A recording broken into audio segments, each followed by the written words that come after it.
and we would like to extend a very warm welcome to everyone for being a part of this webinar today.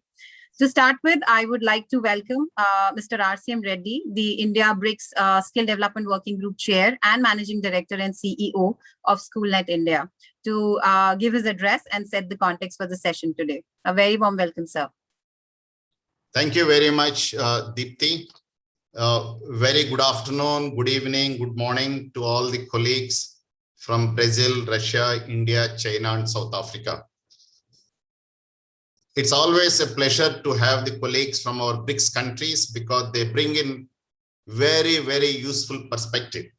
Each country has its own set of challenges, advantages, and there are experiences, many of them very good, some of them where they require to be improved.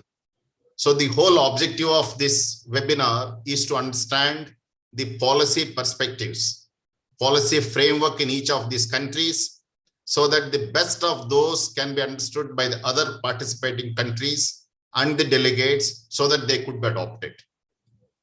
The focus of today's webinar will be on the policy, how different countries have evolved and set up a policy and institutional framework to promote vocational skill development. And to share these perspectives with us from Brazil, we have our colleague, Mr. Matthews. He represents SENAI, S-E-N-A-I, an autonomous body supported by the industry and also supported by the government. Very, very unique model where industry takes the responsibility of execution of the vocational skills program. A very warm welcome, Mr. Matthews. We have a colleague from Russia, Ms. Sofronova, Deputy Director of Department of Vocational Education and Training under Ministry of Education. And again, this is very, very standard framework where TVET, Technical and Vocational Education, is part of the Education Ministry. She represents the TVET Department of Ministry of Education. Very warm welcome to you, Sofronova.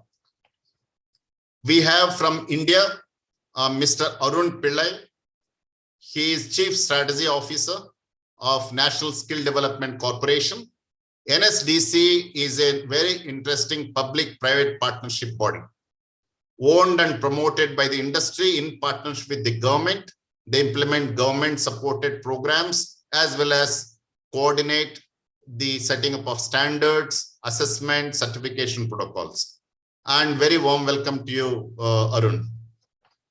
We have a colleague from China, Dr. Liu Zhenyang, chairman of ARC S&T company, again, which specializes into the science and technology related to the vocational skills programs.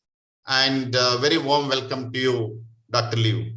And he joined, yeah, he's joined, he's here with us, yeah. And lastly, the South Africa, part of BRICS, and Mr. Jukile, the DDG, Deputy Director General of Skills, which is part of Department of Higher Education. And again, this is also a model where the skill development programs are part of the mainstream education ministry, and in this case happens to be part of higher education. As you have seen, my distinguished colleagues, the participants, we have more than 200 registrations for today's webinar. I can see around 80 participants so far. Others would be joining in due course. As you could see from the profiles of the participants, each country brings in different kind of experiences and perspective to the vocational skills, the way the vocational skill system is organized in those countries. And during the next more than an hour, we will be discussing as to what each country's perspective is are there some things which are universally applicable to the BRICS countries. We also have with us Mr. Dilip Shenoy. Dilip Shenoy is the Secretary General of FICCI, and Dilip, again, FICCI he was the sort of founding Managing Director of NSDC, brings in very rich experience related to the vocational skills. Along with him, we have other colleagues from FICCI Secretariat. So before I invite our colleagues starting from Brazil, Russia, India, China, and South Africa in that order, And I will take a couple of minutes to put the perspective here as largely in the Indian context. You know, the vocational skills in India is organized under 3 tracks, and I'm sure Arun is going to explain in brief. And 3 tracks. Track 1 is skills being part of the schooling and college system, part of formal education. The second is the skills being operated on a dedicated basis in long-term programs called industrial training institutes.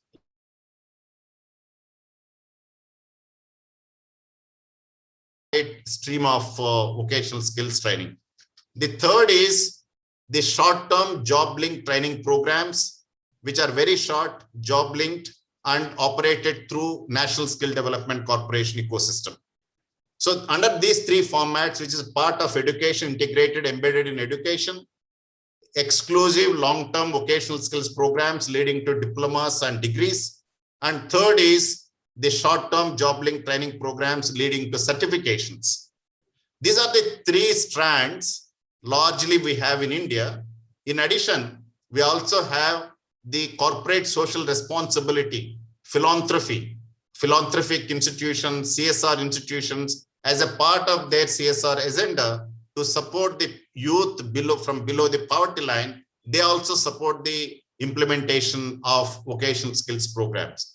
Any case, recruiting industry, large corporates have their own training systems, in-house training system. But in public policy space, where it is funded by public and private, these are the 3 streams that we have. Arun represents the third stream of the public-private partnership model, NSDC, short-term job-linked training program. I'm sure going forward, you will also cover the other 2 tracks as well.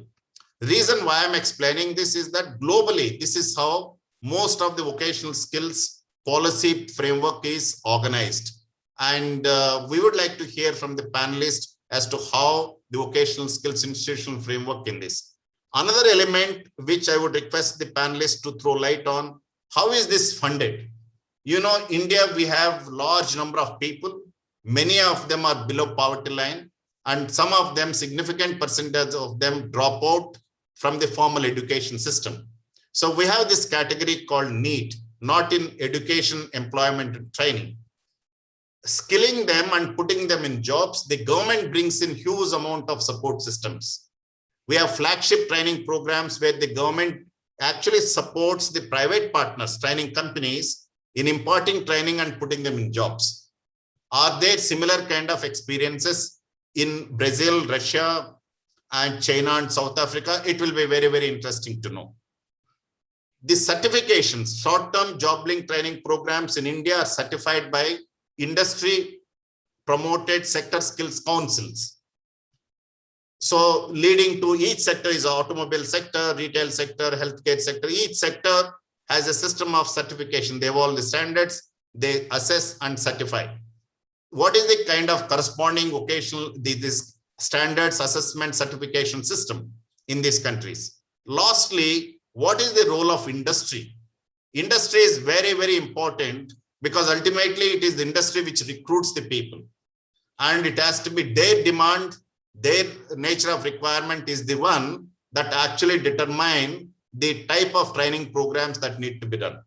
What is the role of industry and how in the policy framework government and industry work together? What is the experience in these in your respective countries? If you're able to throw some light on that, that will also be useful. I'm sure any other point which you think relevant could be there, but largely I thought the policy and institutional framework and some of the pointers that I did mention, like the way India is organized, similar kind of thing, I'm sure would be there in those countries. And these points, if we can focus during the discussion, will be very, very useful. And now maybe we can start the presentations, discussions by the member countries. Now, to begin with, I would request Mr. Matthews, representative from Brazil, to share his perspective as to how the skill development policy framework is there in Brazil. Over to you, Mr. Matthews. Good morning, good afternoon, good evening to everyone. It's a great pleasure to be part of this select group. I'm gonna share my presentation here. Please let me know if you're seeing. Yes. Yes, Good. sir. We can see. Good. Now, thank you. Before I start the discussion about the education strategy that we are connecting with the government here in Brazil, we are going to talk a little bit about SENAI. SENAI, it's the organization that I'm working for, that that was created in 80 years ago, almost 80 years ago, 1942. It's a non-profit institution that proposes with a social purpose and is an institution financing by a para-fiscal industry contribution. How does it work? The industry have a tax that gives straight to SENAI. This tax, it's 1% of the payroll of the employees, and with this money, we provide free education, free and paid education, depend of the program, to training, to offer education to form the future professionals from industry, and also to re-educate the current industry labor that in our industry. We are focused our analysis here in our competitiveness. We work as a arm of the industry to try to grow the competitiveness, to raise the competitiveness that is unfortunately in the last 80 years declining a lot. So this is the Global Competitiveness Report that shows until 2080s. Unfortunately, because the pandemic scenario, we didn't grow a lot. And we connecting that with the education scenario in Brazil, we have a big challenge to win here. That is, we have 77 million Brazilian people that don't complete high school. So it's a very big number that we have to be something with to have some programs to deal with. And also 83% of the young people in school today will not go to the university. That's also a big challenge that we have here, because that affects a lot the economy, the productivity of the industry. Looking to the perspective of professional education, we have also one of the causes that we have to focus on. The percentage of high school students in technical school. That's a picture on 2017. It's not so different that nowadays. Many countries have almost 50%, some higher, like Austria and Finland, that students that finish the high school with a technical course. Unfortunately, in Brazil, this number is 11%. So it's very, very critical, because students, because we have some papers here that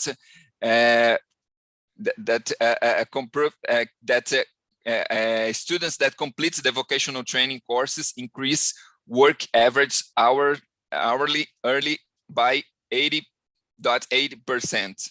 And the vocational training reduced the probability of unemployment by 8.5%. So we have to invest a lot here in Brazil to try to make young people finish his high school degree with the technical course. So what are we doing to change this scenario? We also, the pandemic accelerates a digital world that we are living nowadays. So we have to, we are investing a lot in transversal technical skills, not only in professional education, but also in regular education that we have provided to the society. So we are working with programming, sensors, electronic instrumentation, and data analysis, and also in soft skills, solving complex problem, creativity, critical thinking, self-management. This is one of the biggest points that we are working in partnership with the government. Our main director, Rafael Lucchesi, he's a member of the National Education Council that work a lot with this law that implement the five ways that the student can choose when he's going to higher education. And one of them, which I put in yellow, it's the technical and professional training. So by next year, all of the schools in Brazil that provide higher education will have to provide two of these five options to students finish his high school. And Senai will be part of, is being part of a lot of partnerships with private and public schools to offer this technical and professional training. So the opportunities of Senai and also SES. SES is our broader organization that provides regular education and also health and safety services. We are expanding the training of young people in new high school with focus on STEM, prioritizing professional technical training with a high standard of quality and unique methodology throughout the country. We represent Brazil in one of the biggest, if not the biggest one, competition, which is World Skills Competition. We represent Brazil on this competition of vocational training. Rise the schooling of young and adults in the industry with professionalization and knowledge recognition throughout the national territory, training new professional suits to the future and local needs. As you know, Brazil is also a big country, so we have to be specialized in local needs to provide the industry the right knowledge and right skills professionals. Requalify and update the skills of industry workers for the work of the future, and boost the specialized higher education in professional oriented to innovation for industry. Another big issue for to increase the competitiveness is innovation, and it's not possible to do innovation without a good education. To finish my presentation, I would like to talk a little bit about this program that we have in partnership with the government called Emprega Mais. It's like more employment in the translation. How does it work? We have a digital platform that the industry goes to that platform, demand his needs for training for people that working for them nowadays, and skills that it wants to high, and then they demand this kind of training. And Senai, on the other hand, offer this vocational training for these needs that the industry demands.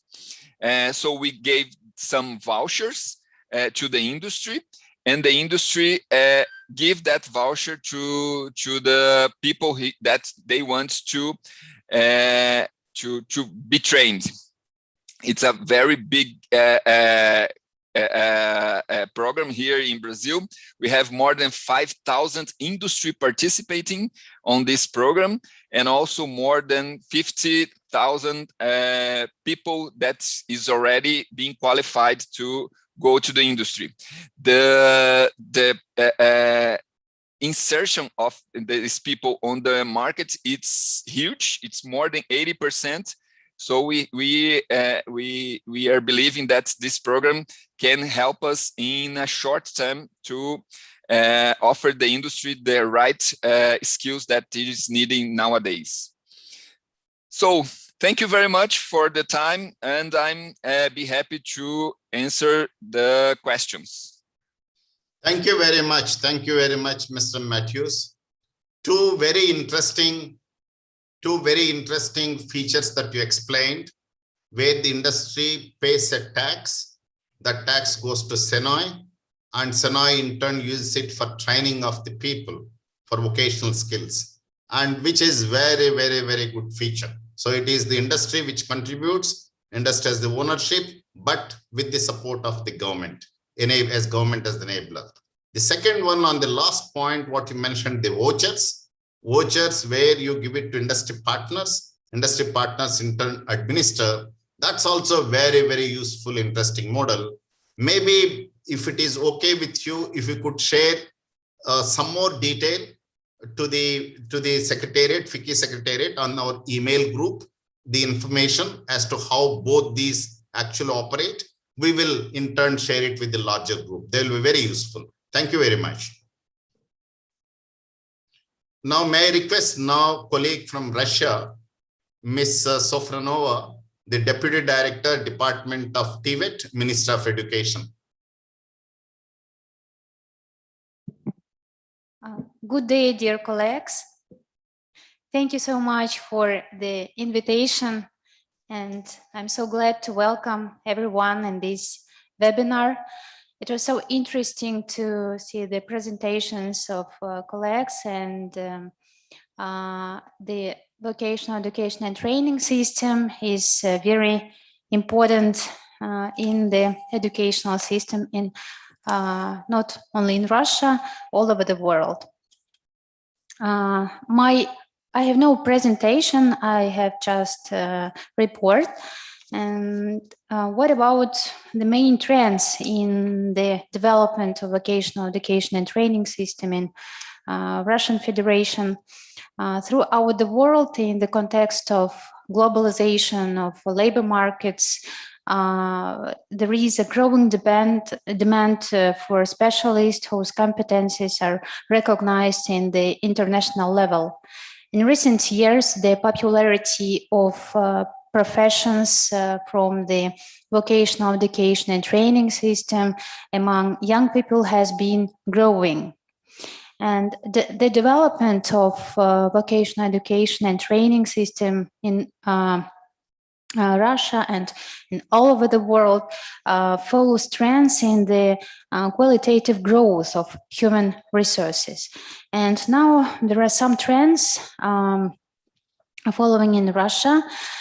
The first one is modernization of the material and technical infrastructure, technical resources of colleges.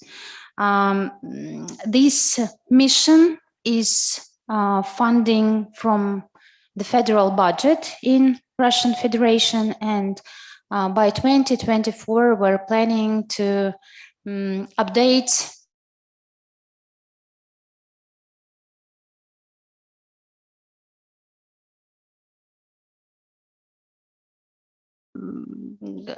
modern infrastructure. The second mission in main for the vocational education and training system in Russian Federation, it's the improving the qualifications of teaching staff. Since 2016, the Ministry of Education of the Russian Federation has been implementing additional professional training programs for teachers based on WorldSkills methodologies. And the total number of teachers who underwent advanced training during the period from 2016 to 2020 is 21,000 people, and all over the country. The second mission for us, it's a new form of assessing the quality in the colleges of the educational programs in VIET system, and the demonstration exam based on the WorldSkills methodologies, based on the WorldSkills standards, is the procedure of the state final exam in colleges of the Russian Federation. It was very big experience for us. Since 2016, we began to integrate this form to the final state exam. And this form, this procedure, it's presented in the form of a simulation of real production conditions for graduates to solve practical tasks in order to demonstrate their professional skills. And the graduates, after the exam, receive a skills passport listing their particular skills. Thereby, the state policy in the field of the development of Tibet is carried out in accordance with the priority areas that meet the current and future needs of regional and sectoral labor markets, with qualified workers and mid-level specialists to solve the problems of accelerating economic growth, spatial and technological development of the Russian Federation. And one of the main missions in this system, of course, it's update of content and update new educational technologies in the system of vocational education system.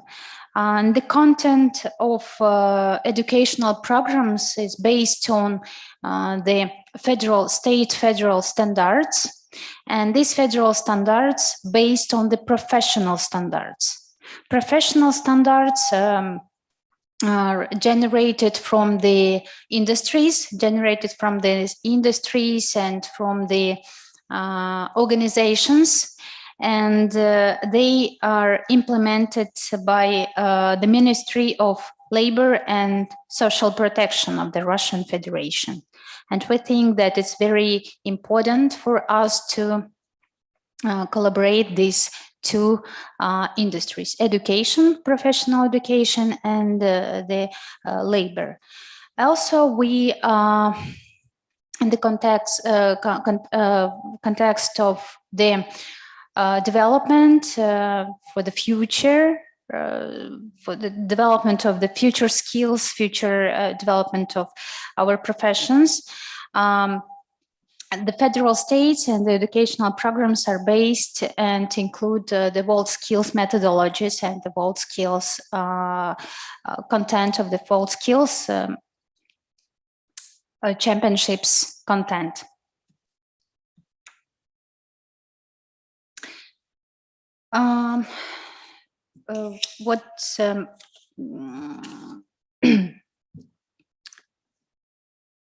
The introduction of distance educational technologies and e-learning requires a new view at the organization of the educational process and teaching methods of academic subjects.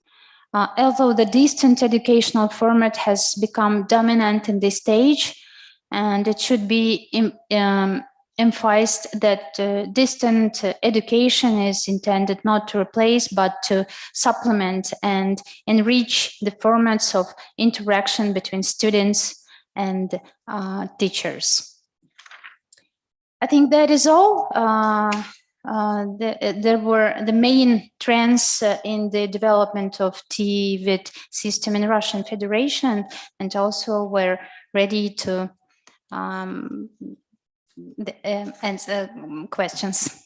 Thank you. Thank you. Thank you very much, ma'am. And if there are questions, panel, the participants, you may please type in the question in the chat box here.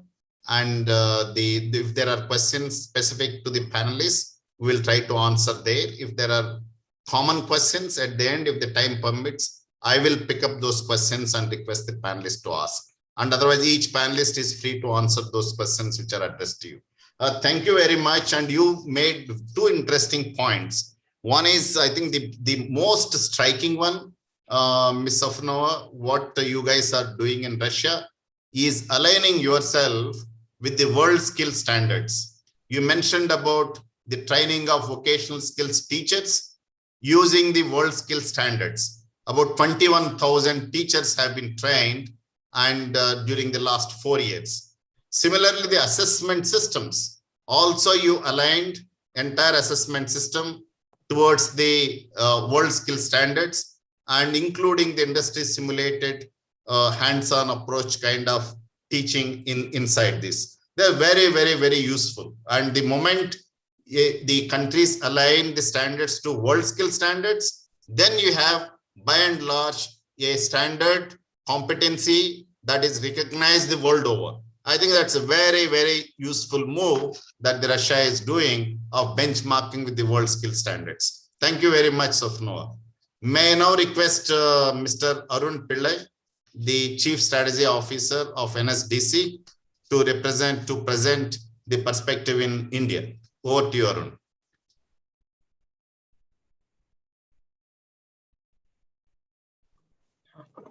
So good afternoon, good evening, good morning, everyone. First of all, thanks for giving us the opportunity to present this, the skilling policy landscape in India. I will set the context. I have around 5 to 6 slides. I'll set the context and also speak about the institutional framework in India and what is broadly the policy framework, which has these 3 layers: enabling, and the skilling layer, and of course the outcomes which we expect from this whole policy initiatives. So first, in terms of context, first of all, India is in a race, to grow rich before we grow old. We have 65% of our population in the working age group 15 to 59, and around 33% of them are young. But the window of opportunity, which we call as demographic dividend, is for the next 20 years. And hopefully we are able to raise incomes and use skill as a tool for it. And therefore speed is a key to the whole thing. The second big challenge we have is the fact that our capacity to train is constrained. We have 12 million youth entering the market, while a capacity hovers around 4 to 5 million. We also have this big paradox that our economic growth is growing fast. And the companies face skill shortages. But then we have a large number of unskilled, low employability youth who we cannot readily deploy on jobs. The dimension of digital skilling has got further added onto this. So there is a case for a large-scale adoption of some kind of all kinds of sustainable blended skilling models. This is when we speak about the context of the domestic market. But when we see internationally, we are a young country in a relatively aging world. So that gives an opportunity for us that many Indians could actually be skilled to support many other economies. And finally, we also have the need to expand skilling in various emerging areas and technologies. We have a number of mission mode projects like smart cities, make in India, etc. There's a whole lot of skills required for implementing these projects. And of course, in terms of emerging technologies, where it's AI, blockchain, etc., we also need a lot of skilled manpower. So when we talk about skill development policy, it actually does address such varied needs, and the attempt is to skill at scale.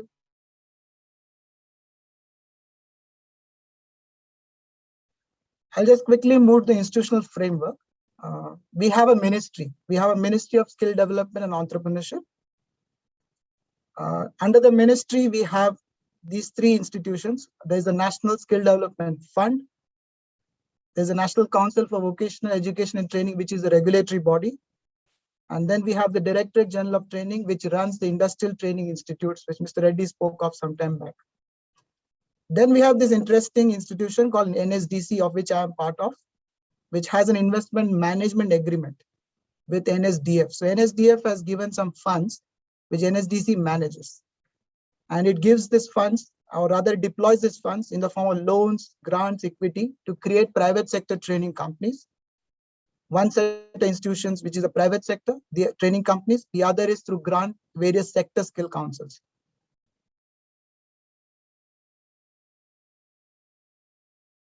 And help in the placements.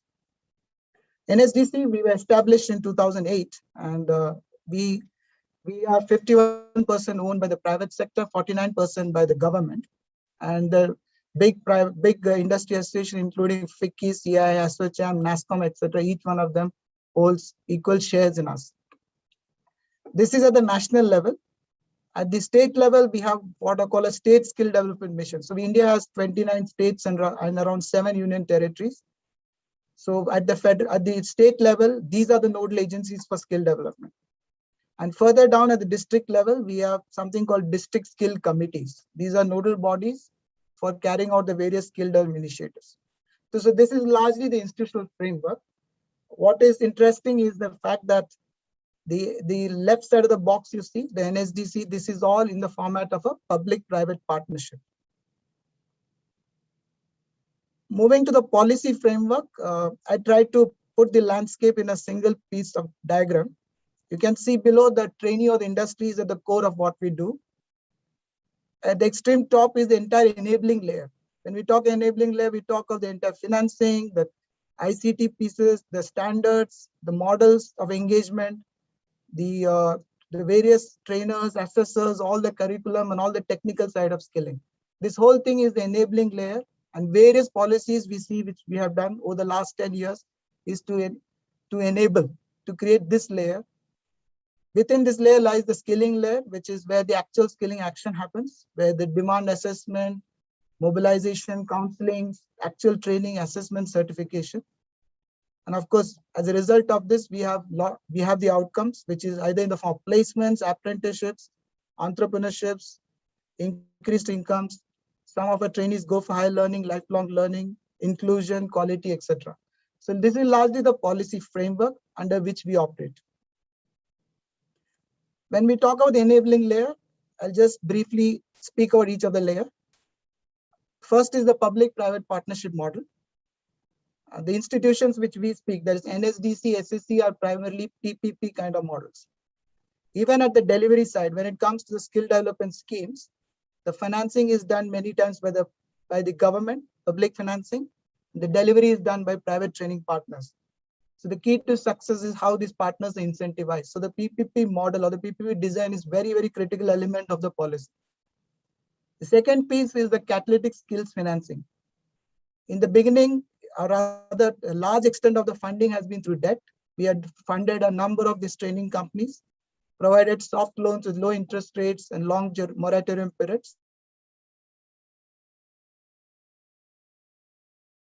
CSR funds, impact bonds, philanthropy funds, also looking at some kind of equity investments through a skill to employability fund, because we see in the space skill startups coming up.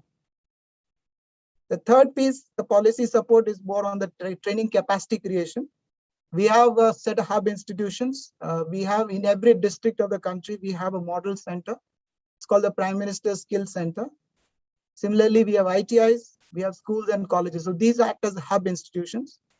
And then, of course, we have the spoke institutions, which are more like temporary setups, which are married to these hubs and which come up and to meet their demand at various points in time.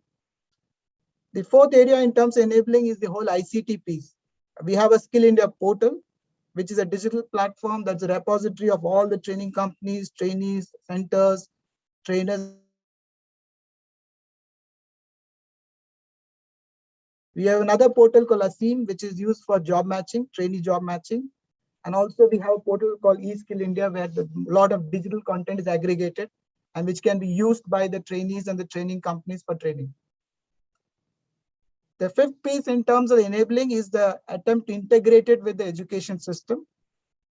We are working on, in fact, this is work in progress of a credit framework which could enable horizontal and vertical pathways for students across the vocational and general education systems.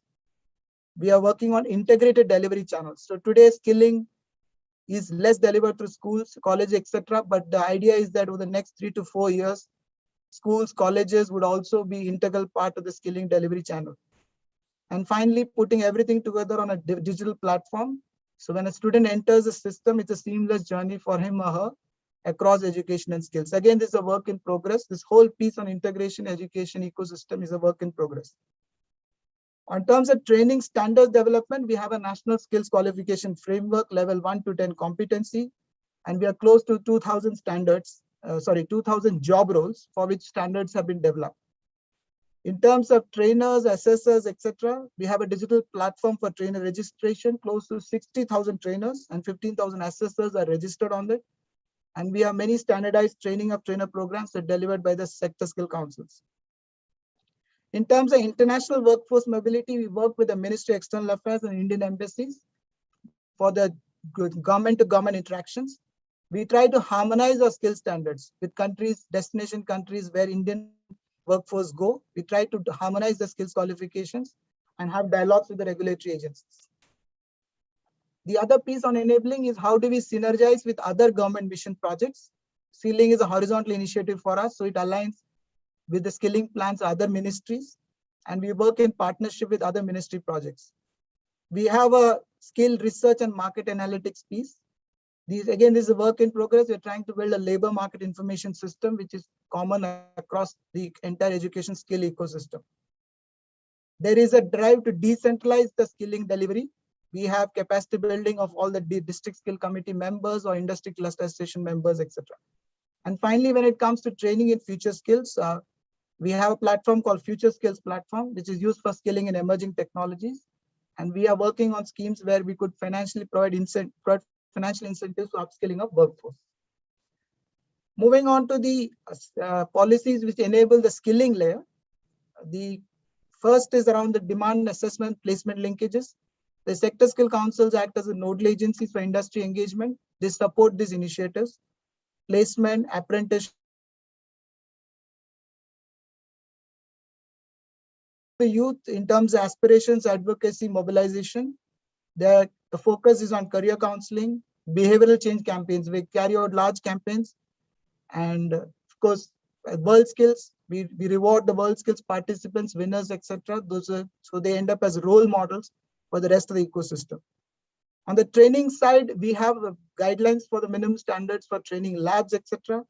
All of the standards are aligned to NSQF, and we are trying to now get the digital skilling models also get them going, and either in the blended format, sorry. Finally, an assessment and certification. The assessment is done by the sector skill councils and other rewarding bodies which are regulated by NCVT. Certification is by NSDC. Finally, on the outcome layer, all this we have done, which we speak of both the enabling and the skilling layers. In terms of outcome,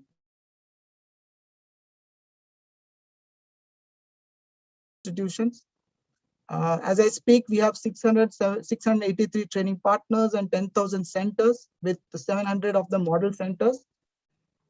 The delivery in terms to, we see that around 50% of the people who are trained, they have been provided jobs, 50% inclusion agenda. And when we speak to our candidates, the chance of employment that when they go through a program is twice what they would be otherwise if they were unskilled.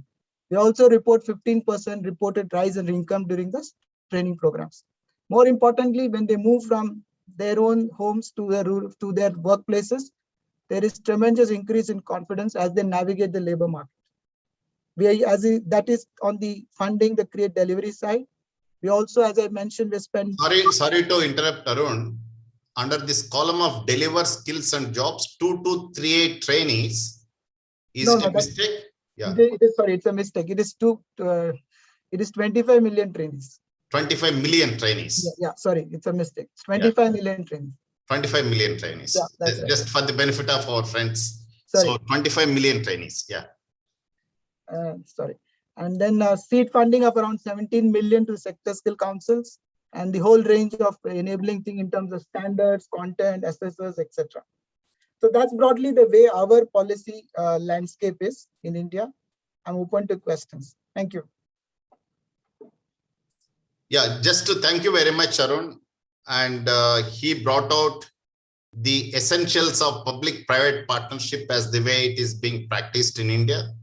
As you would have seen, right from the development of competency standards and the assessment, certification, grant funding to the vulnerable sections of society who cannot pay for training. Many of these are being done through NSDC ecosystem, which itself is a PPP model here.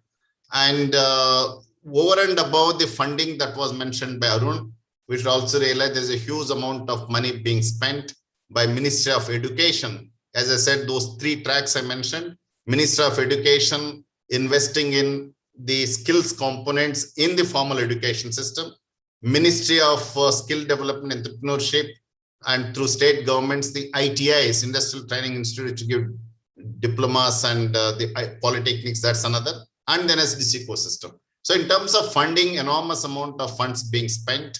And however, given the India's complexity and size, and there is a need to step up the funding again. And very, very interesting insights at decentralized level, district level, state level, and federal government level, how various the institutions at various tiers, they work in tandem, can be seen in the recently launched programs of Government of India and NSDC at the forefront. I'm sure Arun and NSDC will be very happy to share any further inputs if required by anyone. Now, may I request the colleague from China to share, South Africa, China, Dr. Liu. Dr. Liu is the chairman of ARC Xinjiang SNT, Science and Technology Company. Dr. Liu, over to you to share what this system in China is. Hello. Yes, Dr. Liu. Good afternoon, good morning, and good evening. Very, very good. Good afternoon.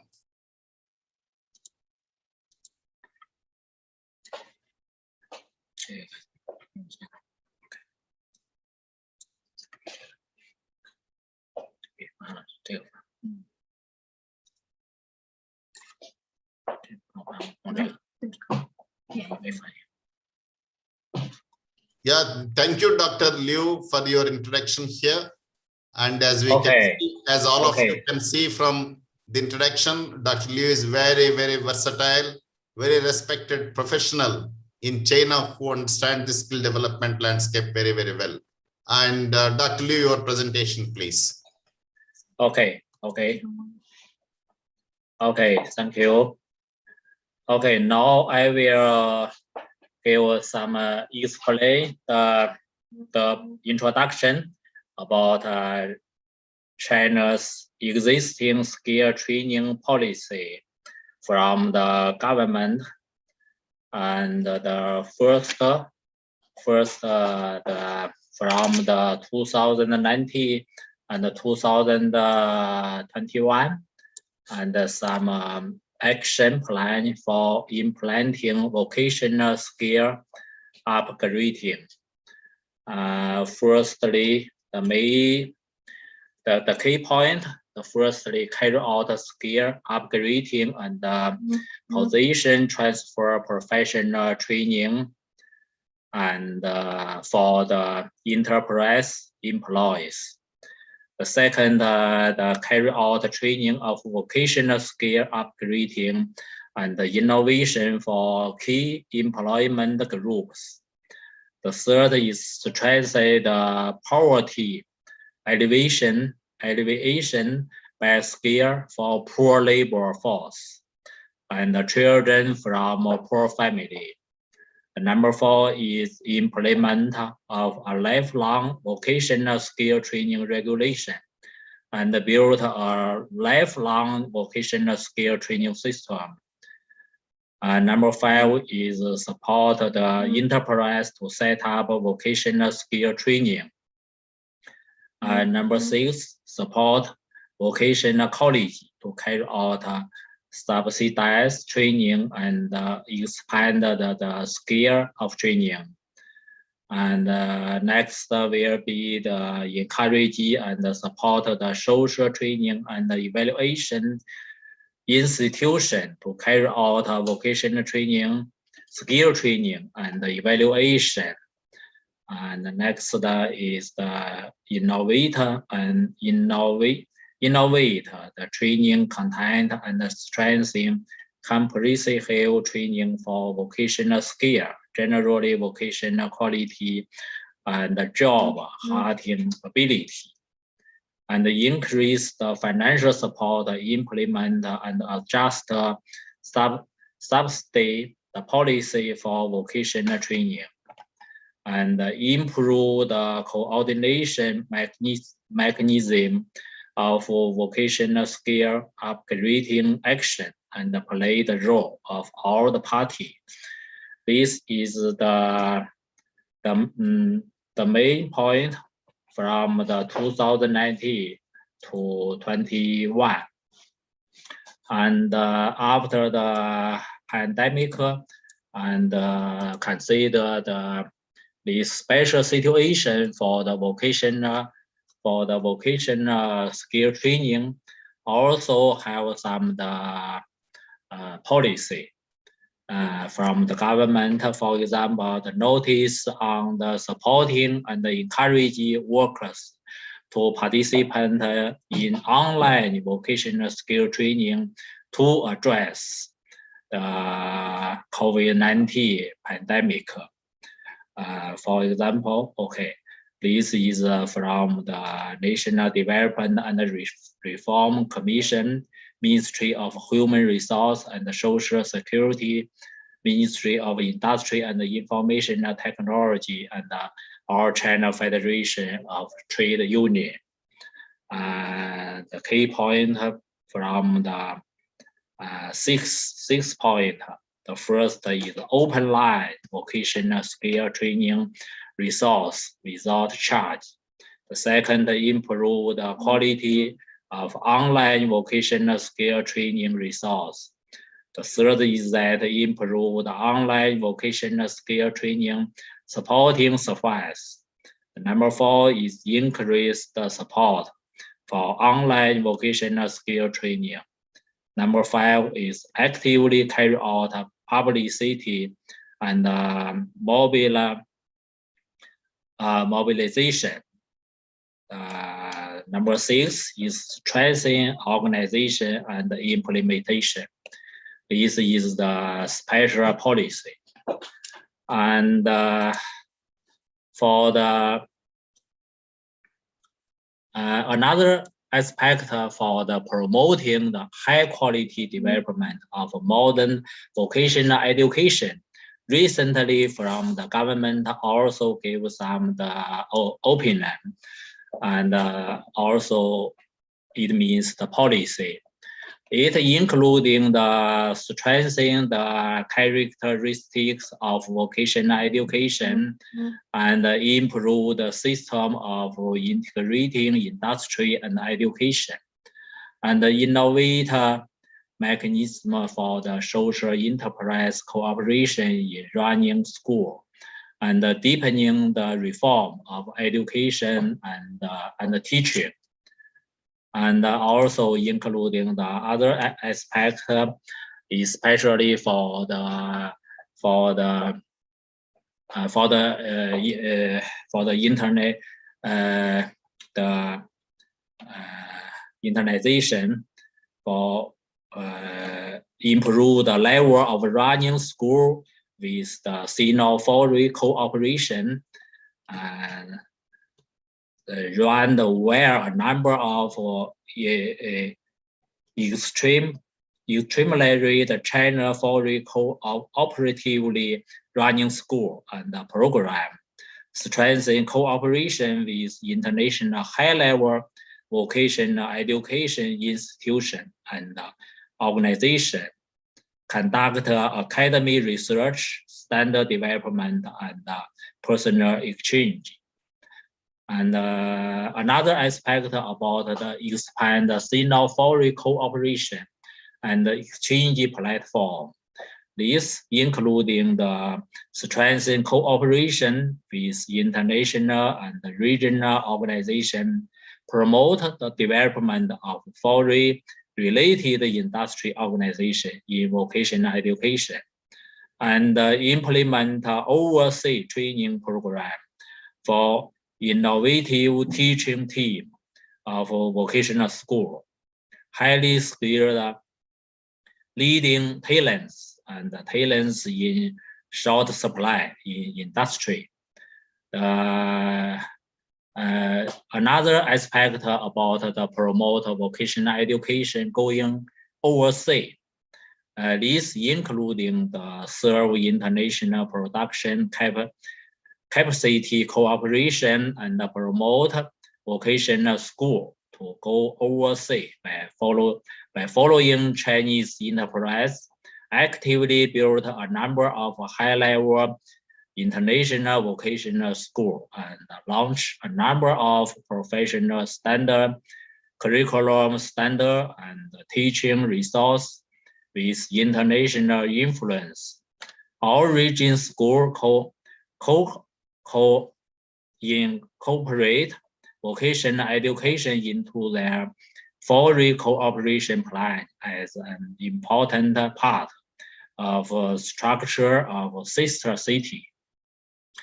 All these policy, we hope we can, especially for this international policy, we hope we BRICS country, especially between the skill working group, we can cooperate.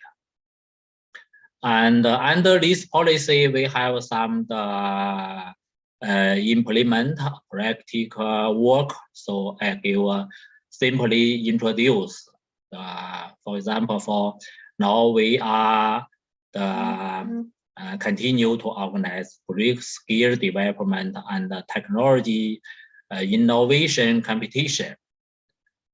So from the 2017, the BRICS competition and has successfully held for 4 times. And this is the number 5 years. Nearly 10,000 people have participated in this competition and the conference, exhibition, technical exchange, and other activity. So, and this from the 2017, 18, 19, 20, and 21. And some is in the China, some is and from the South Africa, Brazil, and the Russian, and so on. Okay, India will be next month. Okay, typically some case, for example, to 2020 the Foshan Future Skill International Competition. Okay, this some photo. Okay. And next is the Xiamen. We also organize this BRICS competition. The name called 2020 competition on promoting BRICS industry innovation competition in Xiamen. And so this also including the ARC Cup International Marketing Competition, and every year. So. And so this year, 2021, so this 52, the competition project now currently organized in China. Okay, so and now we also hope have the international competition in Foshan for the future technical skill international competition. This including the UAV, the installation and the programming application, artificial intelligence, collaborative, the robot technology and application, machine learning and big data, and data analysis and visualization technology application, web technology and mobile application, artificial intelligence, robot application, and also include new carbon neutral energy management and control technology. And its application welcome our BRICS country to join.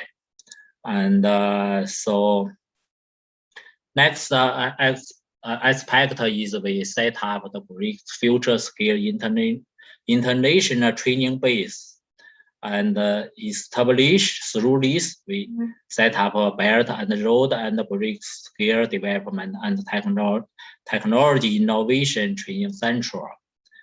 And so this, okay, now we already set up these 31 training center all around the intelligent manufacture, digital technology, and the artificial and so on. Okay, so for this training base, now we also have about the 200 the education the unit and give application for this training center. Now we are one by one to implement this. Okay, so the next aspect is about the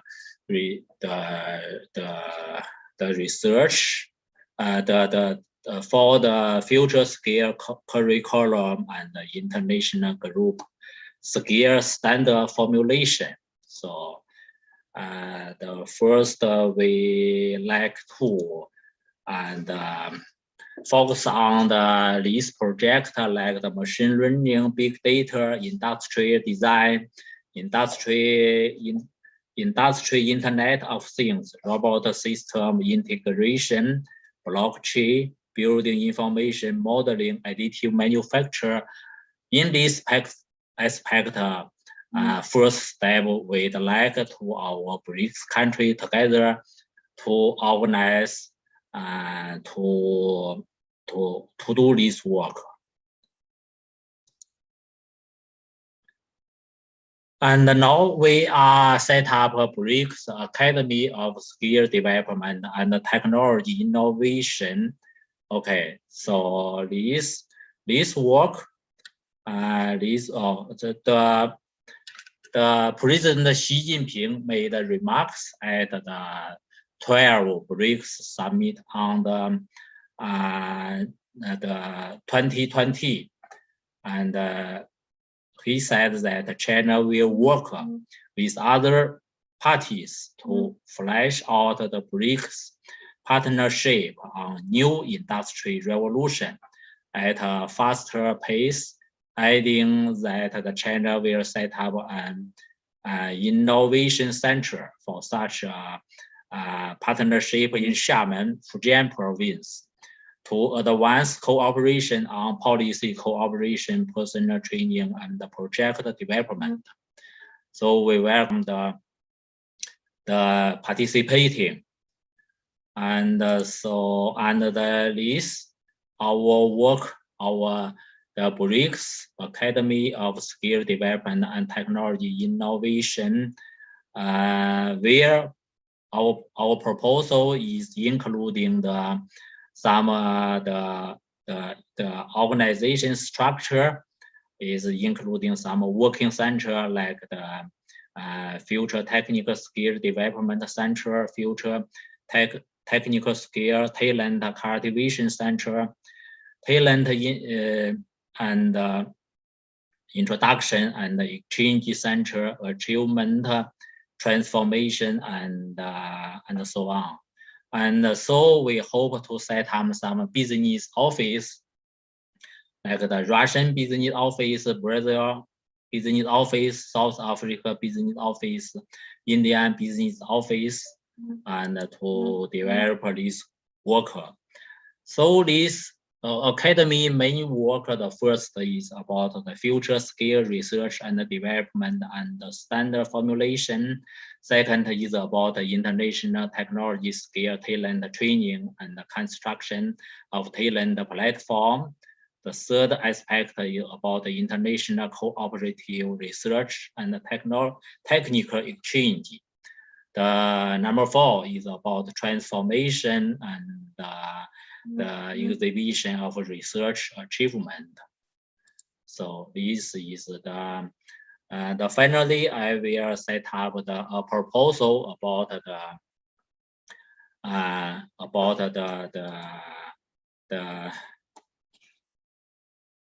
next year.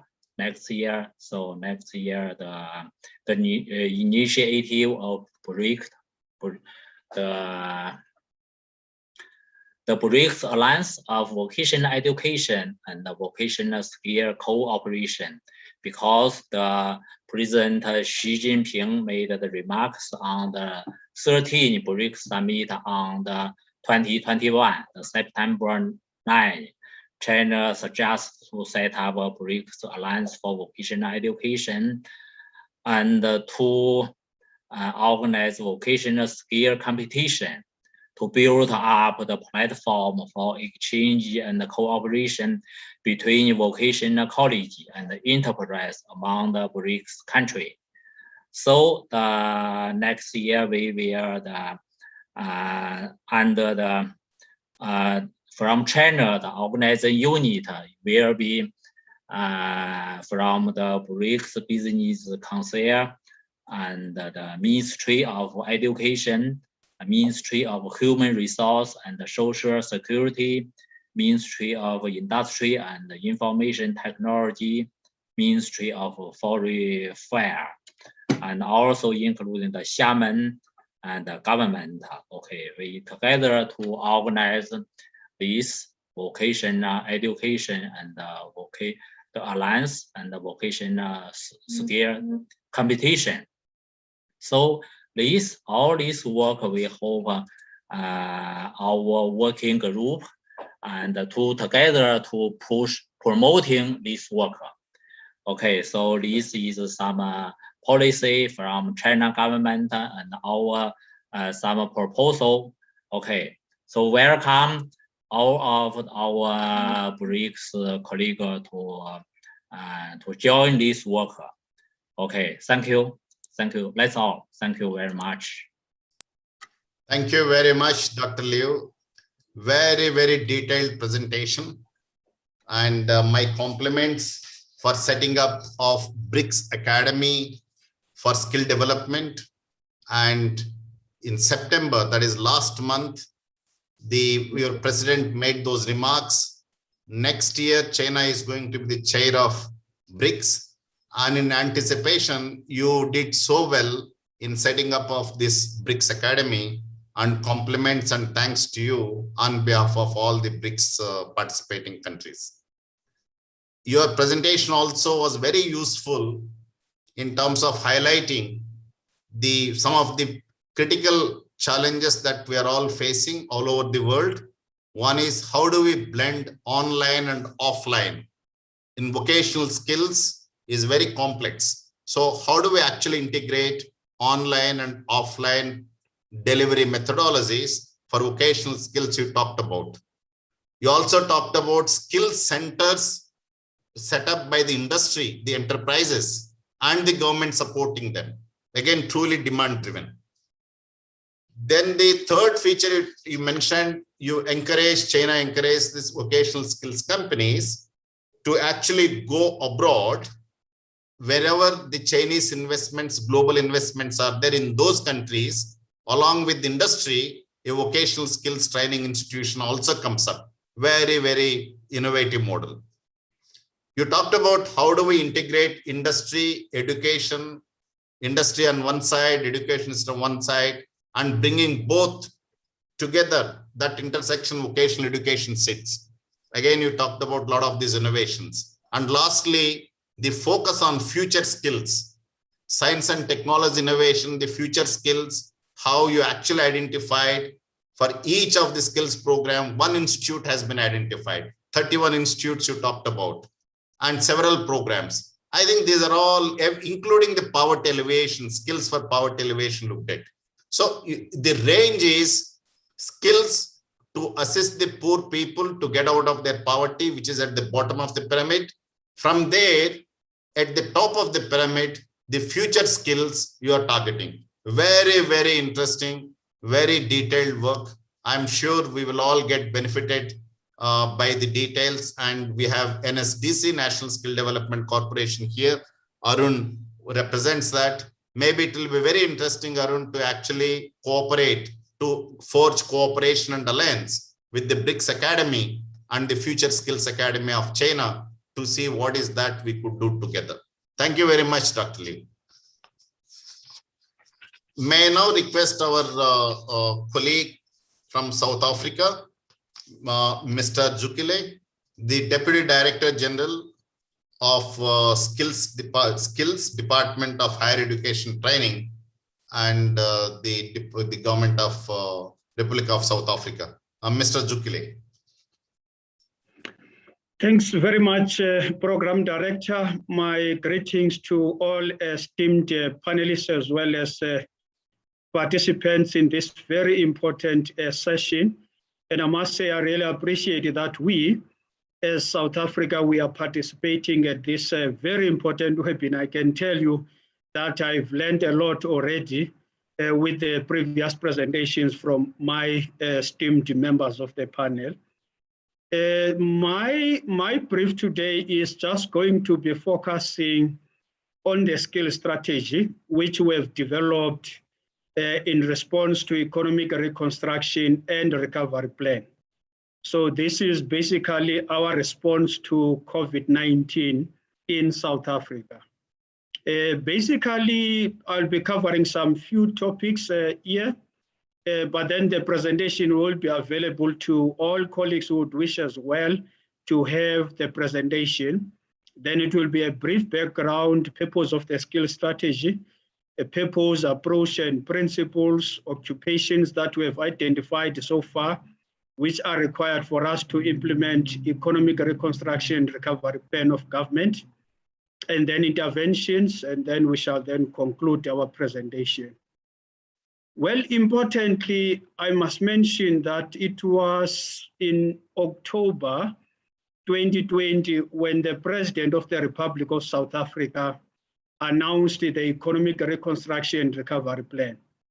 He presented it as well in the Parliament of South Africa, and then I can say that it was warmly welcomed because it is aiming at ensuring that the economy is recovering and rebuilds capacity during and post-pandemic. I must also indicate that our economy in South Africa, it has been in recession even prior COVID-19. We've had about 2 successive quarters whereby there was no growth in our economy. Perhaps also just to make this illustration or indication that we are having one of the highest unemployment, if one were to say, which is standing somewhere 34.4% as we speak.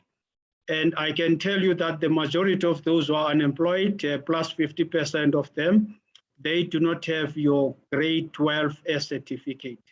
So that's then therefore the challenge at our best as the country, which we are seeking to address amongst others with this skill strategy.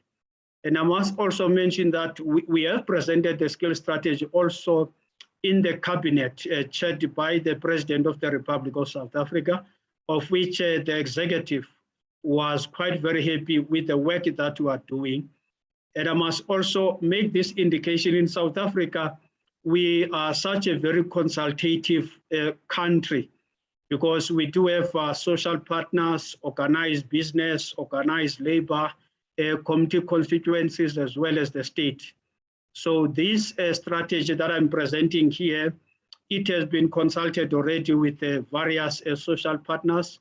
And I must say, with the last with the last engagement we have had, that was some 2 weeks ago, the business in particular was saying is quite very happy with the strategy. But then, of course, we're still finalizing. So for us, it's like you're fixing the plane whilst it is on air, because in as much as we're still working on the skill strategy, we are also implementing the elements of it, because we all agree that we cannot wait up until the strategy is finalized.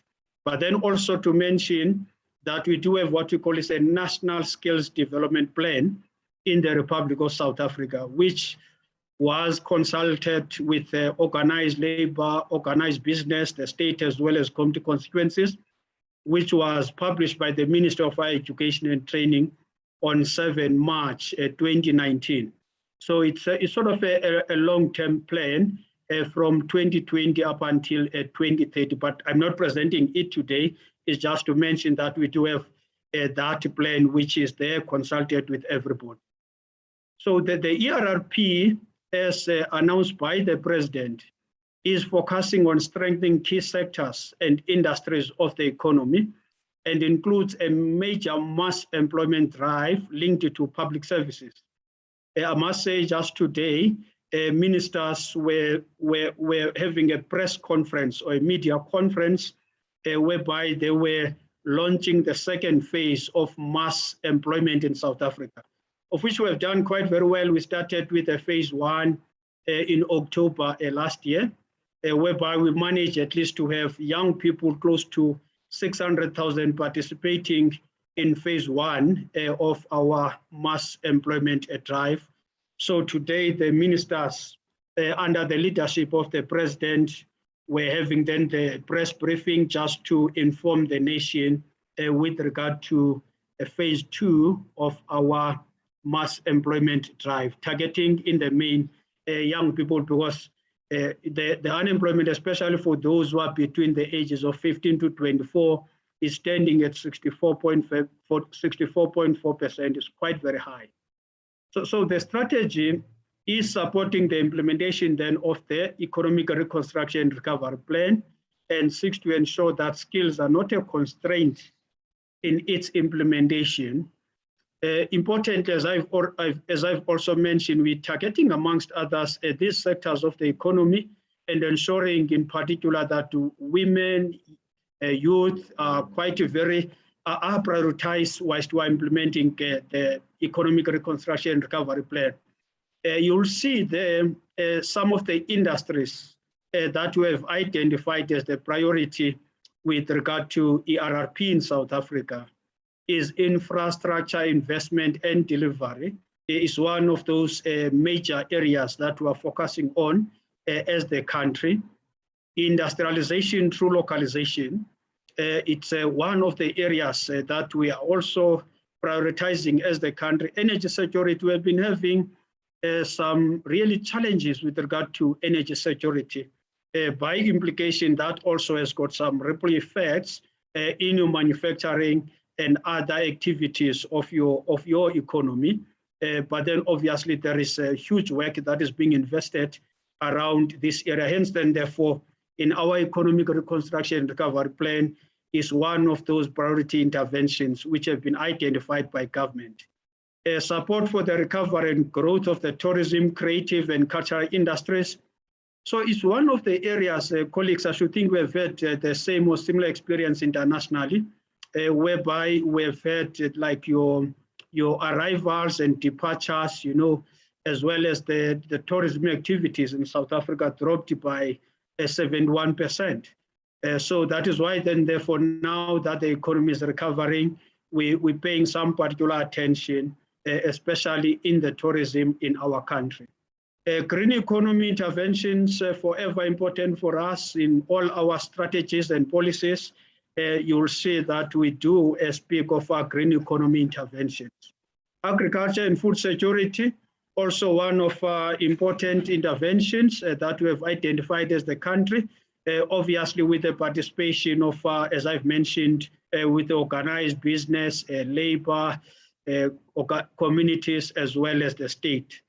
Digital economy and innovation is one of the areas I must say that we are focusing in it, and I should think we have learned a lot with regard to the area of digital economy, especially as we're thinking through the COVID-19. Mass public employment is one that I've just explained earlier on, which is also a priority to ensure that we're bringing young people into the fold of our labor market. Then, as I've just mentioned, the purpose of the strategy, obviously, the skill strategy to support economic reconstruction and recovery plan, and seeks to ensure that skills are not a constraint in its implementation. That is what is quite very critical for us as the country. And also, as I've mentioned, maximizing opportunities for new entrants to access labor markets and support retraining of employees to prevent further job shredding is quite very critical. As we go through the skill strategy, we speak a lot around access to the labor markets, especially for the young people, as well as ensuring that we retain those who are already in our employment. Some approaches, principles to the development of the skill strategy, you'll see also we're trying to balance between the short and long term as we are continuing with the implementation of the skill strategy. As we know, that is an immediate intervention that we develop for the first time as the country. Demand-led approach, this is quite very critical, colleagues, because we have seen that, our skills interventions must respond to demand. It must not be the question of supplying of the skills, but then you should be responding to the demand. That is what is quite very critical. Hence, then, therefore, we work with various social partners, work with business, work with organized labor, we work with communities as well, so that our interventions are really focused. So I think we learned a lesson, especially during this time of COVID, better coordination, that if you are coordinating your efforts, then you are likely then therefore really to maximize the utilization of your scarce resources. As you know that resources available at our disposal are not unlimited. So then that is why you must coordinate all your efforts. And then also what we are saying is that we must build on and link to the current plans and programs. In as much as we are responding to immediate challenge of COVID-19, but then also we must take into account of the current programs and the plans which we do have as the country in our system. So that is very important for us as the country. Also, very importantly, we're saying we must acknowledge the importance of both public and private education and other providers, because we learned a lesson that without the participation of your private sector, your public sector, you are going to be having a challenge. So that is why it's quite very critical with regard to our skill strategy that we're involving everybody. So there is no one who's excluded or he or she is an afterthought. And then therefore we are engaged with these processes at NetLeg, whereby we're engaging with the social partners and everybody. Well, then what we have done, colleagues, because we said, okay, that's fine. Let's identify some of important areas that we need.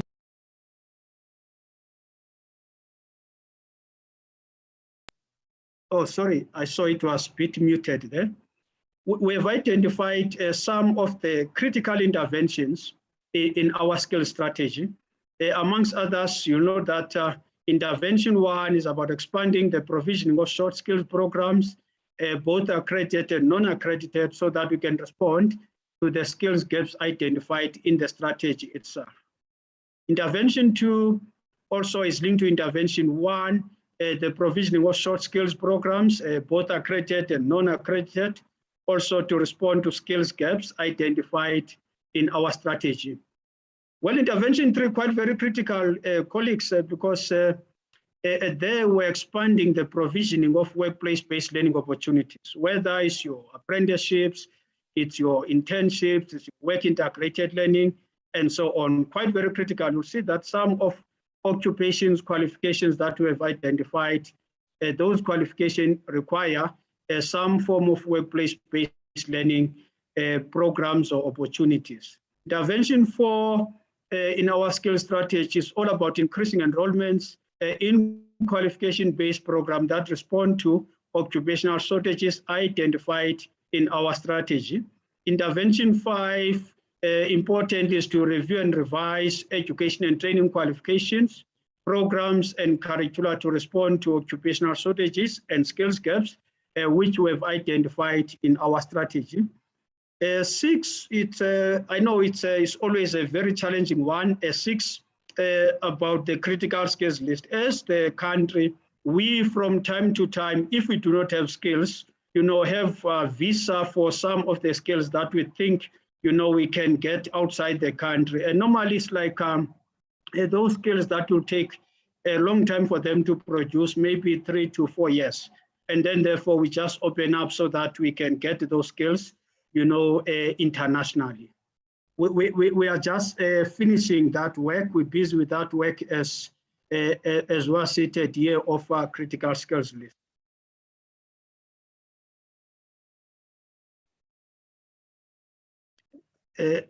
I'm just struggling. I don't know, it doesn't want to move to the next one.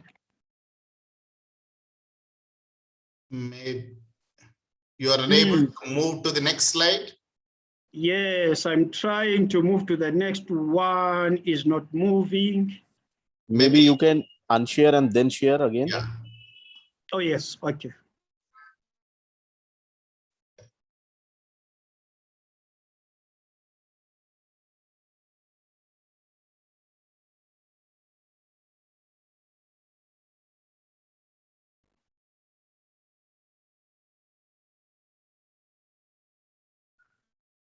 Yeah, it's just stuck a moment.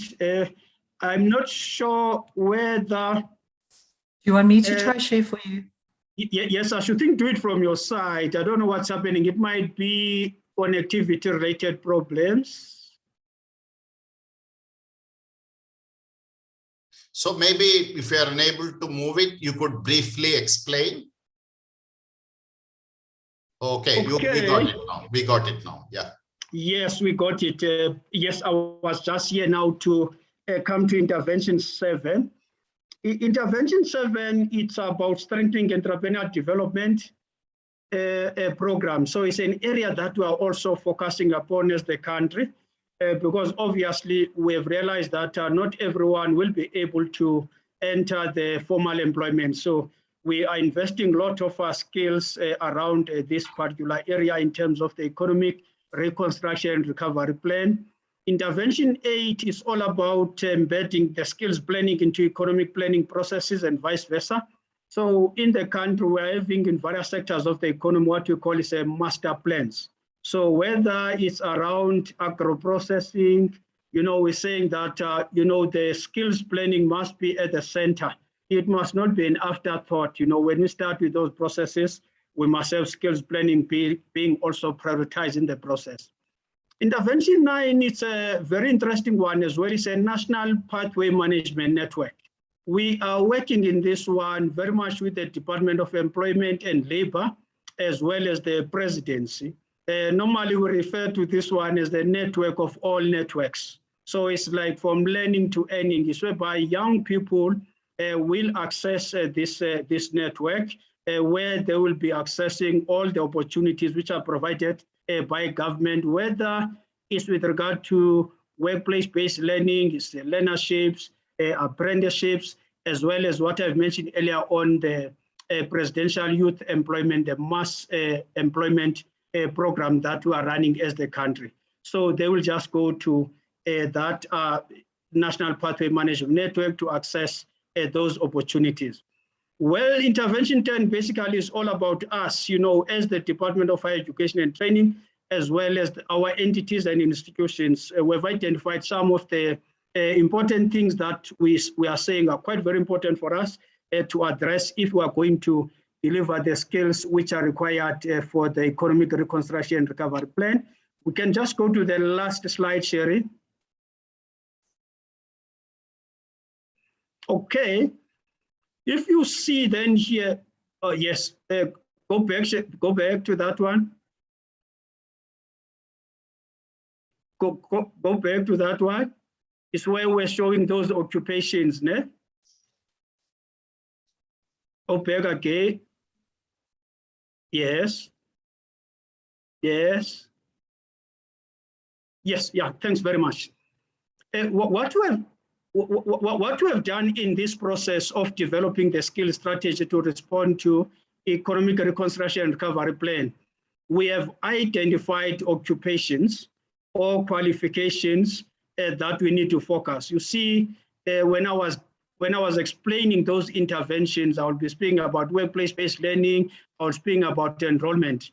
And now here you'll see these are the occupations, the skills that we have identified we need as the country. So our focus then therefore is to ensure that we deliver to all these occupations, about 103 of them. So that's the work that currently we're undertaking. I should think, colleagues, then I will end there. The rest is just going into detail of what I've already gone through from the next slide. I won't go through them, so then I must once again thank you very much with this opportunity you have accorded to us as the Department of Higher Education and Training.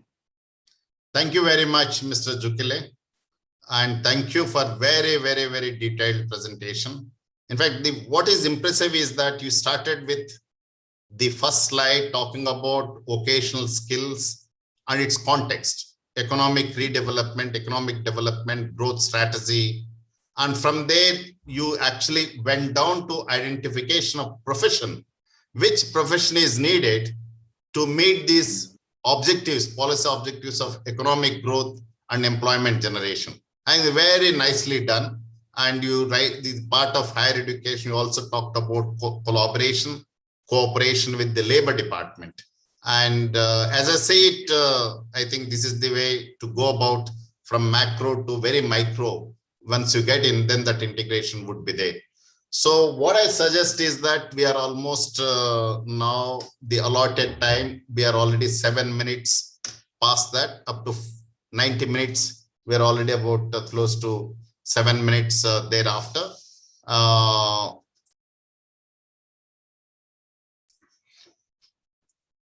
So the maybe if I could broadly mention the main themes that are coming out very, very clearly across all BRICS nations. As you have seen, there is a concerted effort of integrating vocational skills as a part of education, mainstreaming with education in collaboration with industry.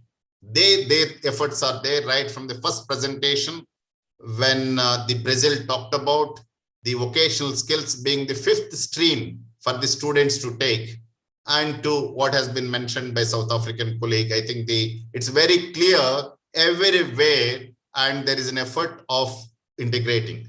In Indian context, we have new national education policy that has been announced by our Honorable Prime Minister, and that talks about vocational skills being integrated into education. Maybe one suggestion is that it will be very appropriate for the BRICS to focus on how this integration of vocational skills into formal education system with the support and participation of industry. What are the different models? Are there specifics that we could look at? Only on that topic, there could be further discussion, maybe after a month or so. So I see a lot of questions, and the chat box also, there seem to be interest on this confluence of education, industry, and vocational skills. This is one topic that we could pick up. The second one clearly is about the future skills. And clearly there is a future skills, industry 4.0. China has taken a big leap, and so the India and other countries are also working on that. There is a strong case on future skills, a greater collaboration amongst them. What does it essentially mean? And what kind of professions, what kind of job roles that we need to look at? This could be an area of interest. Again, here, it is a subset of what I mentioned before of integrating with the education and industrial systems. And a subset of this is future skills. In the context of Industry 4.0, are there areas that we could actually work together the countries, all these countries. This is second. Third is the funding pattern. Funding of vocational skills, as you have seen, it varies from country to country, largely public funded, also private sector funded. Brazil has this program, or even the Sherry tells me that even South Africa also has this program of industry paying the taxes, part of the taxes being pooled into a separate fund and at the disposal of an autonomous body, which actually implements the skill development programs. That's also an interesting model. Whereas in Indian case, there is no such specific percentage of a tax being earmarked for vocational skills development. This is an area where we could actually identify the best practices, see what could be done. Are there better instruments? Because multilateral institutions like the World Bank, Asian Development Bank, several of them are working. Probably we could actually look at how to bring in this particular piece, which will be good for everyone. The last piece that has come out very clearly is, can we look at the world skills, when I say quote unquote world skills, globally recognized, globally benchmarked standards, like the way Russia was talking about. She talked about world skills as the benchmark, defining those competencies and working backwards, training the teachers, setting up the laboratories, setting up the work practices, developing the content, standards, assessments, everything is aligned to the world skill standards. The moment all these countries, all of us move towards that, and the global mobility would be very, very useful. A person who is trained in India for a particular standard will be equally relevant in any of these countries, so as the vice versa is the case. I think these are the 4 areas as I say it, and that are coming out very, very clearly.